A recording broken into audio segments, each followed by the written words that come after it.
Демек, ооруп калса кабар алуу кошунанын милдети, кайгысы болсо тең бөлүшүп, өзгөчө биз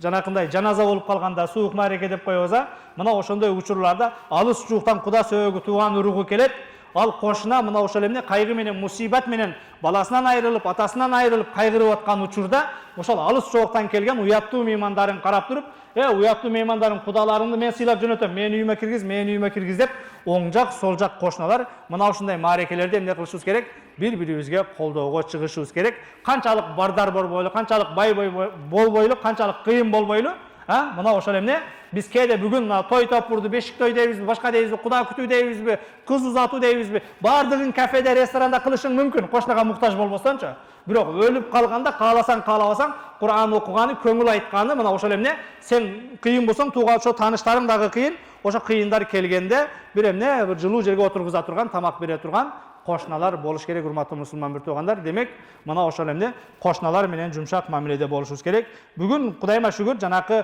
ысырапкорчулук башка деп, мына ошол республикалык деңгээлде мамлекет өзү президент указ чыгарып, мамлекеттик деңгээлде ушул нерсе колго алынып, мына ошол элеттерде, биздин шаардарда жанакы беш кошкон болуп бири-бирибизди тааныбай жакшы неме болгондуктан, бирок айылдарда, башкаларда мына ошол бирөө кайтыш боло турган болсо, ошонун жанакы узак жууктан келген туугандарына бир 10 килограмм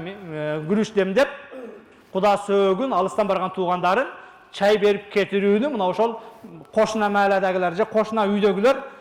жанакы ошол жанакы очерет менен милдеттендирип алган. Менин бир жакыным кайтыш болсо кошуналар кылат, аларды кайтыш болсо мен кылам. Ушул сыяктуу эмне жанакындай өзү бияктан атасы өлүп же баласы өлүп кайгырып аткан учурда анын короосуна кирип кой издеп, бука издеп, жанакындай той кылабыз, мал соебуз дебесен, алар ошол мусибат менен, кайгы менен алек, ал эми келген конокторун оң жак, сол жактагы кошуналар тоюндуруп койгон, сыйлап койгон, жайын берип, жылуу жаткырып, эртеси күнү узатып койгон нерсе бүгүн Кудайыма шүгүр дээрлик мамлекетибиздин бир 70%-ында калыптанып калды окшойт.